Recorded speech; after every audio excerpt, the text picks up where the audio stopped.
Van से बनने वाले सेंटेंस को जोड़कर एक किस प्रकार से बना सकते हैं इसके बारे में चर्चा करेंगे। देखिए वैन समय को व्यक्त करता है, इसका इंडियन होता है जब।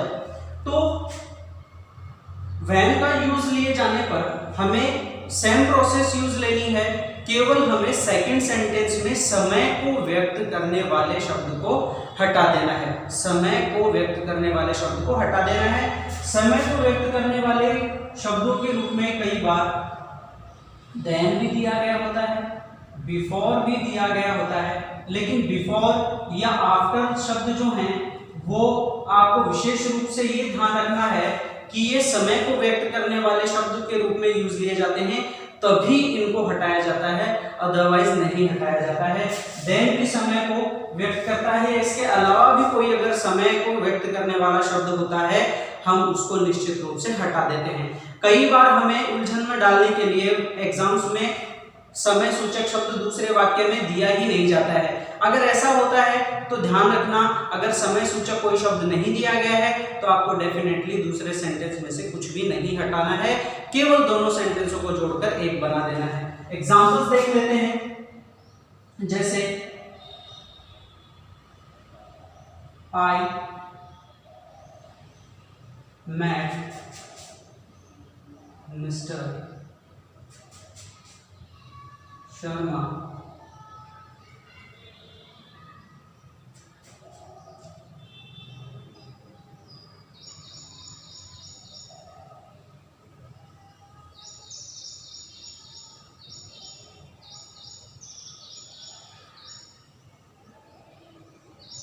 he was very busy then।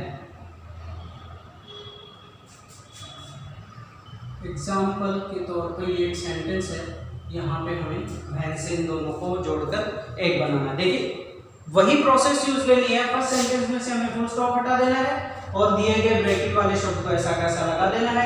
दूसरे सेंटेंस में अगर समय सूचक कोई शब्द दिया गया है तो हटा देंगे, नहीं दिया गया है तो बिना हटाए हम दोनों वाक्यों को जोड़ देंगे। यहां पे देखिए आई met mister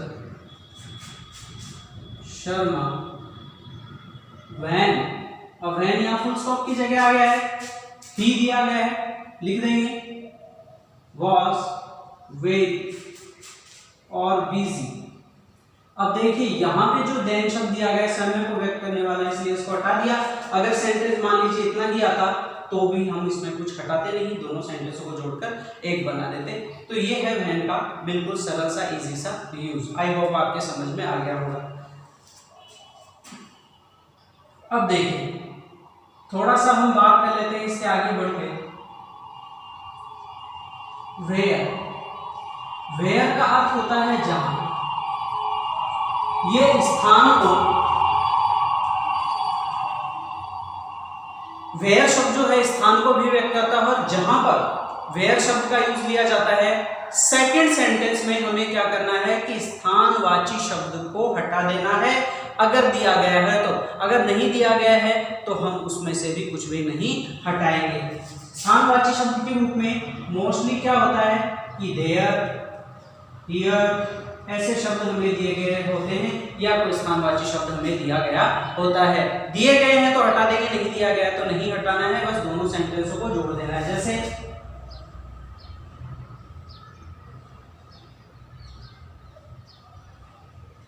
this is the place I saw him here।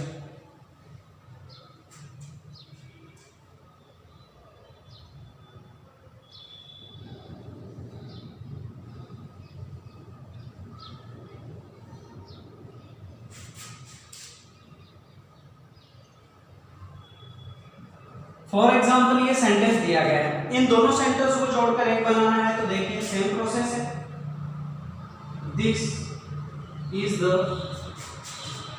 Place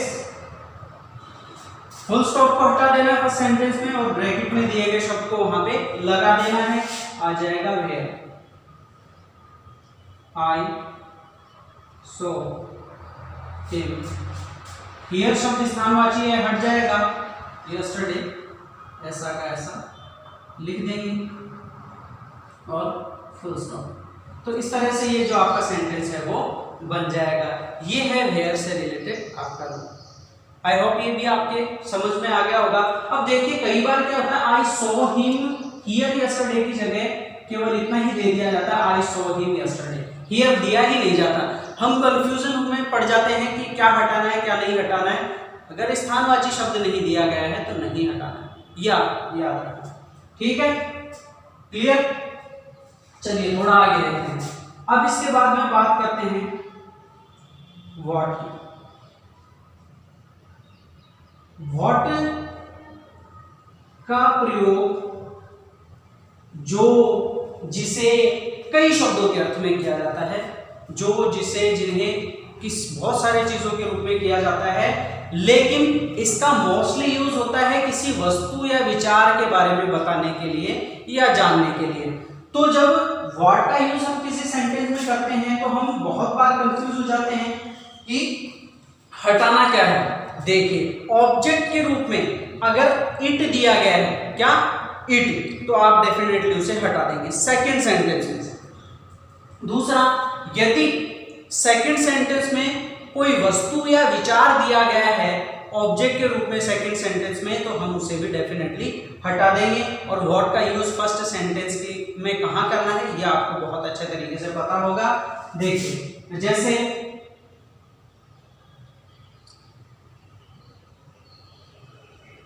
this is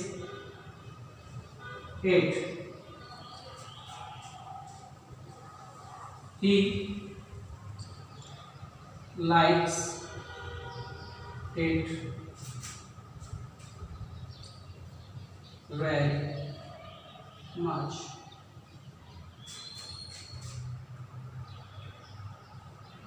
ये सेंटेंस हमें दे दिया गया। अब देखिए बात वही है कि हमें सेम प्रोसेस यूज लेनी है। This is it first sentence में तो ऐसा कैसा लिख देना है, केवल फुल स्टॉप को हटाकर उसकी जगह क्या लिख देना है, ब्रैकेट में दिया गया शब्द व्हाट लिखा हुआ है तो व्हाट लिख दिया, ही दे रखा है ऐसा कैसा लिख देंगे, ऐसा कैसा लिख देंगे। इट दिया गया है, मैंने आपको बताया था कि ऑब्जेक्ट के रूप में इट या कोई वस्तु या विचार दिया गया हो हट जाएगा, तो यहाँ पे इट हट जाएगा। वेरी मच है ऐसा कैसा हम लिख देंगे फुल स्टॉप। तो इस तरह से ये है व्हाट का यूज।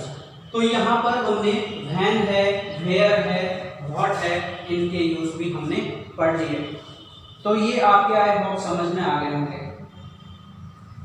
तो अब हम बात कर लेते हैं एक और शब्द जिसका नाम है which.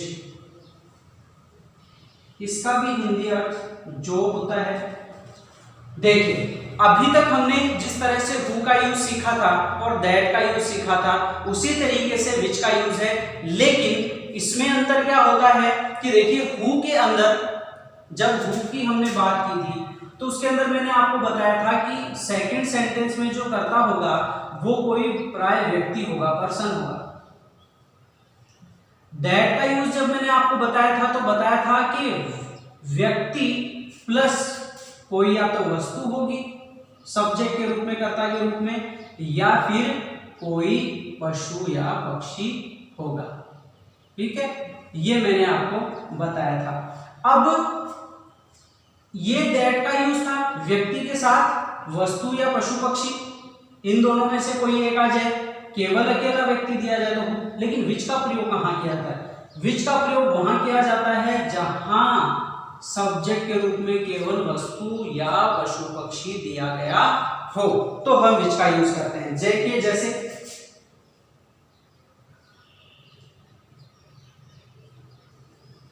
That is the thing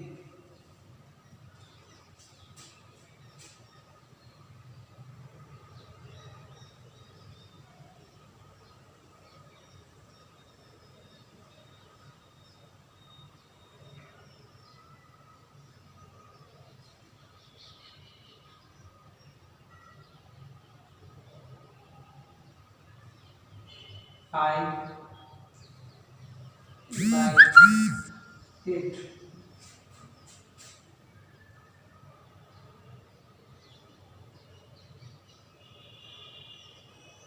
अब देखिए, अब यहाँ पे देखिए, अगर यहाँ पे व्हाट दिया गया था तो हमने व्हाट लगाया था। इसी सेंटेंस में अगर यहाँ पे हमें विच दिया जाएगा तो विच हम लगा देंगे, ठीक है।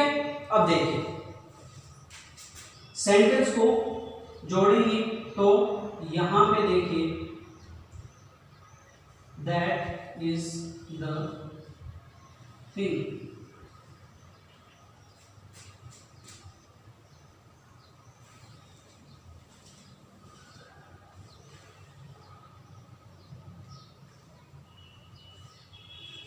that is the thing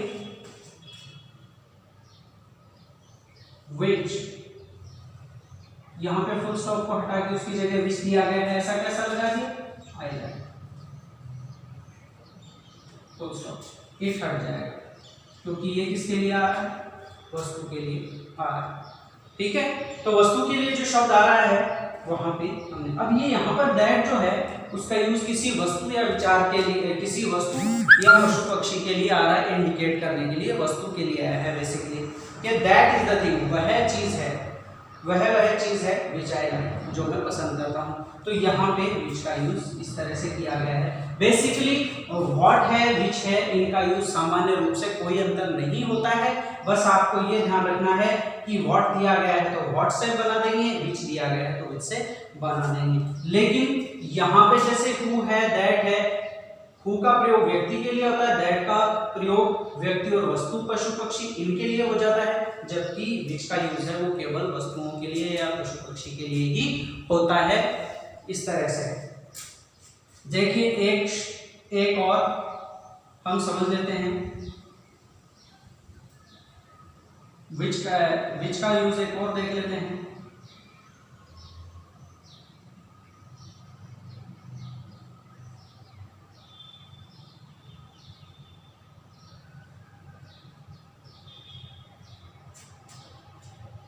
Parrots are beautiful।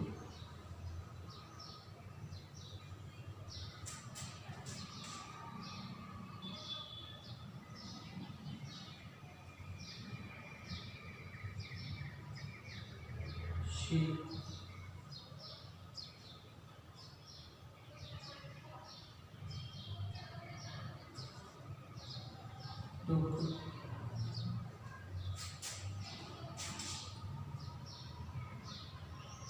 here parrots are beautiful,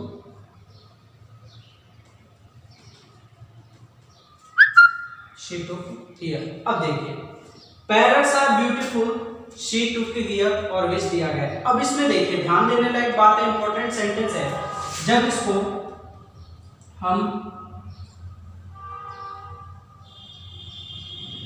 parrots यहां पे आर ब्यूटीफुल, ऐसा कैसा हमें लिख देना, फुल स्टॉप की जगह विच दिया गया, ऐसा कैसा लगा। अब देखिए यहां पे हमें ध्यान देना है, यहां पे हटाना क्या है, ये इंपॉर्टेंट चीज है। अब देखिए सेकंड सेंटेंस में हमें ऑब्जेक्ट के रूप में कुछ भी नहीं दिया गया है, ऑब्जेक्ट के रूप में हमें कुछ भी नहीं दिया गया है, बस यही चीज हमें ध्यान रखनी है। तो हम जब दिया ही नहीं गया है ऑब्जेक्ट के रूप में कुछ भी, और फर्स्ट वाले सेंटेंस में पैरट्स दिया गया है, तो हम यहाँ पे कुछ भी नहीं हटाएंगे, तो स्टॉप लगा देंगे, आ जाएगा parrots are beautiful which she took here. इस तरह से आपका विच का यूज होता है। तो आई होप आपके समझ में आ गया होगा। तो